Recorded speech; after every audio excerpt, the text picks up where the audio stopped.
Guys आपको पता है कि शेर ने अपने हॉस्पिटल की वॉल पे क्या लिखा है?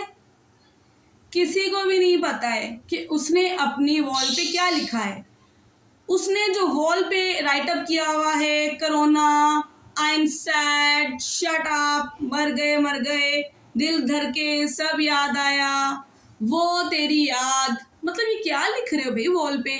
इतने बड़े तुम जो है बिजनेस टाइकून हो, ठीक है, तुम्हें तो कोई उसके ऊपर पाई चार्ट्स बनाने चाहिए थे, कोई एक्सेल शीट बनानी चाहिए थी उसके ऊपर। लेकिन क्या है कि शेर उसके ऊपर इस तरह की बातें लिख रहा है, 1 2 3 4, और क्या कहते हैं, अजीब व गरीब उसके ऊपर वो चीज़ें लिख रहा है जो कि समझ से बाहर है। लेकिन मैंने ये सब कुछ इसलिए पढ़ लिया क्योंकि मुझे ऐसी चीज़ें पढ़ने का बहुत मज़ा आता है, तो इसलिए मैंने पढ़ा कि उसने शेर ने वॉल के ऊपर क्या लिखा है, लेकिन उसकी लॉजिक कोई भी नहीं थी जो उसने वॉल के ऊपर लिखा है। ठीक है, फिर इस ड्रामे के अंदर आप देखेंगे कि अच्छा जी, फिर इस ड्रामे में एक आप बूंगी देखें कि इतनी जल्दी जल्दी ड्रामा गुजर गया, मतलब 1 साल गुजर भी गया है, शेर एडमिट भी हो गया है, फजर वापस भी आ गई है, मतलब 1 साल आपने यूं ही गुजार दिए और 1 साल के अंदर कुछ हुआ भी नहीं है। जबकि दिखाना चाहिए था कि एक साल के अंदर बदर ने क्या क्या ज्यादतियां की, कहाँ कहाँ से घपले किए, जबकि वो भाई की जिंदगी में घपले करता आया है। तो ये कैसे हो सकता है कि भाई भी नहीं है, बेटा भी एडमिट है और उसने कोई घपला वपला नहीं किया और भाभियां भी सुकून से रह रही हैं? ये कैसे हो सकता है? तो आई थिंक कि ये इसके अंदर मिसिंग है। उनको ये इसके अंदर जो है ना क्रिस्पी पार्ट ऐड करना चाहिए था। इसके अंदर उनको दिखाना चाहिए था कि बदर ने अपनी भाभियों को तंग किया हुआ है, या वो जो भी जिस तरह से भी वो घपले करके अपने बैंक काले कर रहा है, ये वाला पार्ट मिसिंग है, ये उनको ज़रूर ऐड करना चाहिए था। ठीक है जी। फिर इसके बाद अगर आप देखें कि उसके अंदर जब आप देखेंगे कि मरीज़ लेटा हुआ है, ठीक है, और वो आके जो नर्सेज हैं वो आके उसके ऊपर किलर, जो स्प्रे किलर है, इंसेक्ट किलर, वो आके करी जा रही हैं। मतलब वो इतना हार्मफुल है लाइफ के लिए, मतलब it's not only even for the insects, वो ह्यूमन बींग्स के लिए बहुत डेंजरस है। मतलब मैं तो जब भी स्प्रे करती हूँ मैं तो दरवाजे बंद करके बाहर आ जाती हूँ, ठीक है। लेकिन ये क्या कि वो लेटा हुआ है और वो उसके ऊपर स्प्रे किए जा रहे हैं, मतलब कोई फ़र्क ही नहीं पड़ रहा उसको। अरे भाई, मुझे तो हैरानी है दानिश तैमूर की सेहत के ऊपर कि वो किस तरह से जो है ना वो इस चीज़ को बेयर कर रहे हैं कि स्प्रे हो रहा है और वो आराम से लेट के एक्टिंग कर रहे हैं। तो ये चीज़ मुझे बड़ी अजीब लगी। ठीक है जी। उसके बाद जो है, लेकिन जो भी है, दानिश तैमूर साहब जिस ड्रामे में काम करें वो ड्रामा तो ब्लॉकबस्टर, मतलब उनका लक चेक करें माशाल्लाह से कि वो जिस ड्रामे में काम करते हैं वो ड्रामा सुपर हिट हो जाता है। अगर आप शेर ड्रामे के व्यूज़ देखें तो आपको आइडिया होगा कि वो उसके व्यूज़ कहाँ जा रहे हैं। वो सेकंड टॉप पे जा रहा है ड्रामा, शेर ड्रामा, ठीक है। अगर आप उसको देखेंगे तो आपको आइडिया हो जाएगा कि उस ड्रामे की स्टोरी बहुत मज़े की है। ये जो 1 2 बोंगियाँ मार देते हैं ना ड्रामे के अंदर, इनको ये नहीं करनी चाहिए, ठीक है। अदरवाइज ड्रामा जो है वो जो हिट जा रहा है ना, वो सिर्फ दानिश तैमूर की एक्टिंग पे जा रहा है, अदरवाइज स्टोरी वटोरी कोई भी नहीं इस ड्रामे की, ठीक है। उनको खुद समझ नहीं आ रहा, कभी कहीं निकाह करवा रहे हैं, कभी कहीं फजर को मिलवा रहे हैं, कभी बीच में फरहाद को डाल रहे हैं। मतलब फरहाद को देख लें आप, कभी फरहाद के करने आया है जब पता है कि फरहाद से उसकी हटती है, ठीक है। तो तुम लोग उसको हॉस्पिटल में जब मिलने आए हो तो तुम फरहाद को क्यों साथ लेकर आए हो? तो पता है कि फरहाद को देख के गुस्सा चढ़ेगा, तो उसको तो जाहिर सी बात है, एक बंदा आप कह रहे नॉर्मल भी नहीं है तो आप उसके सामने वो चीज़ क्यों लेकर आ रहे हो जो चीज़ उसको हाइपर करेगी? तो फरहाद को लाने का क्या मकसद है? आप बदर को ला सकते हो, आप उसके साथ बड़े वाले को ला सकते हो, या आप ड्राइवर्स के साथ आ रहे हैं, ठीक है जी। आप अगर उसको नहीं लेकर आएंगे तो भी गुजारा हो जाएगा। फरहाद को साथ लाने की क्या ज़रूरत है जब आप शेर को मिलने आ रहे हैं?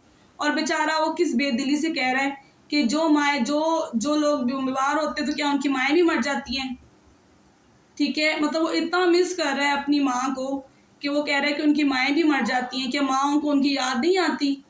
वो माँ को मिस कर रहा है, लेकिन माँ जो है वो अपने कामों में मसरूफ़ है। भाई तुम देख रही हो कि साल हो गया है बेटे को, मैं इसको कहीं और चेक करवा लूँ। अगर इस हॉस्पिटल में उसको आराम नहीं आ रहा तो उसने भी बॉदर नहीं किया कि मैं किसी और हॉस्पिटल में उसको चेक करवा लूँ। हाँ जी, जब उसने फजर को देखा है तब उसको ख्याल आया कि जी मैं इसको बाहर ले जाती हूँ किसी हॉस्पिटल में। तो इतने साल से मैडम आप क्या कर रही हैं? जब आपका बच्चा सही नहीं हो रहा है, आपके बच्चे की रिपोर्ट सेम आ रही हैं, तो फिर आप इतने साल से क्या कर रही हैं? मतलब क्या फ़ायदा आपके पढ़े लिखे होने का कि आपको समझ ही नहीं आ रहा कि आपके बच्चे के साथ हो क्या रहा है। और आपको पता है आपका मियाँ जो है वो आपको सब कुछ बता के गए, आपके हैंडओवर चीज़ें क्यों की हैं, बदर के हैंडओवर क्यों नहीं की? इससे आपको समझ आना चाहिए कि बदर आपके हक़ में कितना सही है। तो फिर भी आप उसको हर चीज़ में लेके साथ-साथ चल रहे हो और आपको ज़मीनों की पड़ी हुई है और बेटा जो है वो जाए भाड़ में। मतलब बेटे की कोई परवाह ही नहीं है। तो ये बड़ा मतलब माँ है, तो ये कैसी माँ है जिसको ख़्याल ही नहीं है कि मैं ये देखूँ मेरा बेटा क्यों नहीं सही हो रहा, या मैं बेटे से जाके कोई बेटे को सेपरेट मिलूँ ताकि बेटा मुझसे डिस्कस कर सके कि बेटे को मसला क्या है। लेकिन नहीं, कोई परवाह ही नहीं हमें भाई। सबसे मज़े का पार्ट जो है ना इस ड्रामे में, वो मुझे लगती है दानिश तैमूर की एक्टिंग। मतलब किस तरह से वो इतना सीरियस ड्रामा चल रहा है और उसके अंदर वो जो डरा रहा है ना, वो उनको अपने उनको जो स्टाफ है जो उनको वो डरा रहा है, हु हा हा और हु करके जो उनको डरा रहा है, दैट वाज अमेजिंग। मतलब इतना मज़े का है कि सीरियस बंदा भी हंस पड़े कि वो इतने मज़े की उसने एक्टिंग की है इसको लेके। और आपने वो पीड़नी देखी, क्या पीड़नी का स्टाइल था, ये करके लेटी हुई है, ये पाँव दबवा रही है और उसको क्या कह रही है कि जी जाओ तुम फलाने के बाल ले आओ, फलाने के बाल ले आओ, ठीक है बाद में मैं किलो के हिसाब से बेच दूंगी। भाई तुमने उनके बाल क्या करने हैं? मतलब चलो ठीक है, उसके तो तुम बाल मंगवाओ, लड़के के बाल भी मंगवा, लड़के के कितने को बाल उतर जाएंगे, ठीक है। और अगर तुम नहीं करोगी तो वापस हो जाएगा, उल्टा हो जाएगा। चंगा उल्टा हुआ है, वो तो वही वाली बात है जिसके लिए तुम सारा कुछ करवा रही हो, वो तो फिर जो है वो बाप बनने वाला है, ठीक है। उनके घर में तो खुशी आने वाली है। और तहमीना बेगम को देखें कितनी खुश हो रही हैं कि हाँ हाँ ठीक है जी हमारे घर में कोई खुशी आने वाली है। तुम्हारे लिए कोई खुशी कैसे हो सकती है? तुम्हारा बेटा जो है वो इतना सीरियस पड़ा है, तुम्हारा मियाँ जो है वो, तुम्हारा जो शौहर है वो मर गया है, तुम्हारा बेटा हॉस्पिटल में पड़ा हुआ है, तुम कैसे खुश हो सकती हो? हाँ हाँ बड़ी अच्छी बात है, धूमधाम से मनाएंगे, हमारे घर बहुत देर बाद खुशी आने वाली है। Like what? ऐसे कभी हुआ है कहीं किसी खानदान में? तो पाकिस्तानी ड्रामास पता नहीं कौन सी फैंटेसी के अंदर जो है ना वो चल रहे हैं। इनको दिखाना चाहिए जो हकीकी रियलिटी बेस्ड चीज़ें हों। ये किस तरह की चीज़ें दिखा रहे हैं कि वो जो मुलाजमा है वो क्या है अपने बाल खोल रही है, हाँ जी अच्छा क्लिप अच्छा नहीं लग रहा, ओहो ओके लो ये अभी खोल देती हूँ, क्लिप उतार के वो यूं क्लिप फेंक और यूं यूं अपने स्टाइल मार के वो, और वो क्या उसका ये स्टैंडर्ड है कि वो उसके लिए मुलाजमा रह गई है? मतलब ये आप क्या दिखा रहे हैं यार पाकिस्तानी ड्रामों के अंदर? कुछ तो होश करें, कुछ तो काम की चीज़ दिखा दें जो देखने वालों का भी टाइम ज़ाया ना हो। बस दानिश तैमूर की एक्टिंग है, दैट्स ऑल, और कुछ भी नहीं इस ड्रामे के अंदर।